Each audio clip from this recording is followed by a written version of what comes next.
ও তুমি এসো।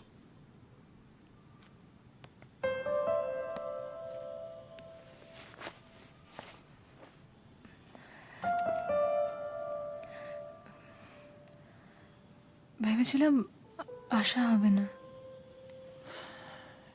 এলে কেন তাহলে? একটা খবর দিতে। জানি তোমার বিয়ে, ভালো খবর, ইনফ্যাক্ট বেশ ভালো খবর। তুমি কি করে জানলে? সবাই তো জানে। সৌনক আমাকে ছাড়া দিল্লি যাবে না, তাই সবাই এক বাক্যে রাজি হয়ে গেল। আমাকে কেউ জানালো না, একবার জিজ্ঞেস পর্যন্ত করলো না। বিয়েটা তো তোমার অমতে হচ্ছে না। আচ্ছা, তুমি আমায় এত কৈফিয়ত দিচ্ছ কেন? ভালোই তো হলো, ওয়েট করতে হলো না। কি খাবে বলো? প্লিজ। তাহলে নেমন্তন্নটা সেরেই ফেলো।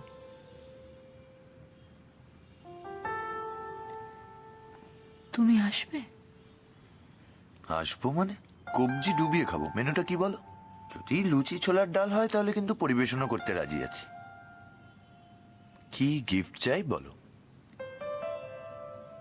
একটা জিনিস দেবে আমায়? দেখো, যদি চাঁদ ওই চাও। যে পারফিউমটা বানাবে বলেছিলে। ওটা নেই, ফেলে দিয়েছি।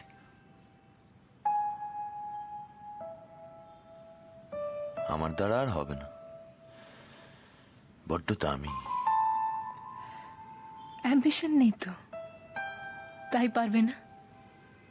নেই তো, কিন্তু স্বপ্ন ছিল। ভেবেছিলাম এমন একটা জিনিস বানাবো যেটা কেউ কোনোদিন কখনো বানায়নি। সেটা শুধু আমার থাকবে, শুধুমাত্র আমার, অ্যান্ড নট ফর সেল। তাহলে তাহলে স্বপ্ন স্বপ্ন হয়ে থাকুক।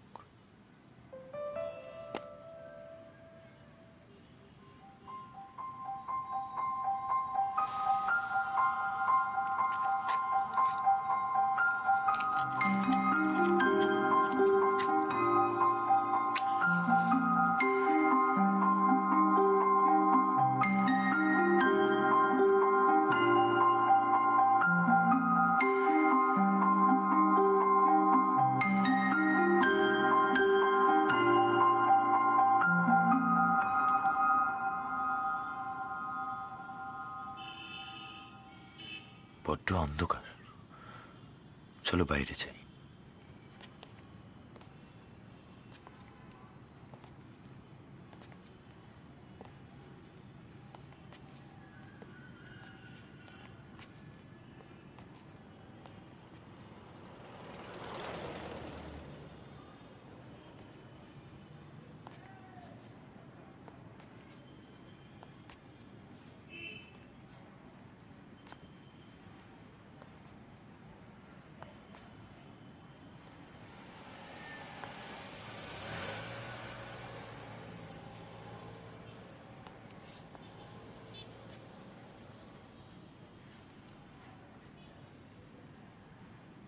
কি হলো?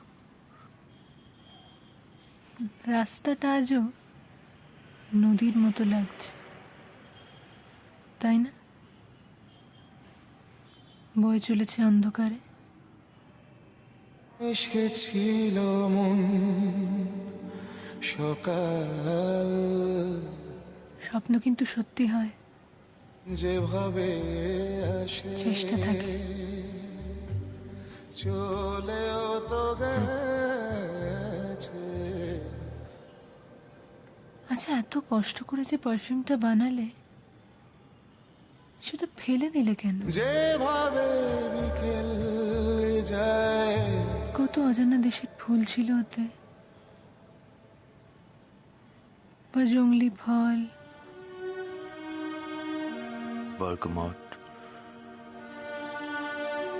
ইউক্যালিপটাস অয়েল, লেমন গ্রাস, ইলাং ইলাং। আর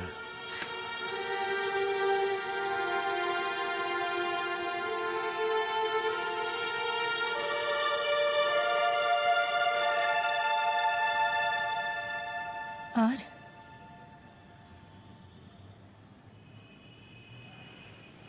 এমন কিছু যেটা শুধু আমিই দিতে পারি?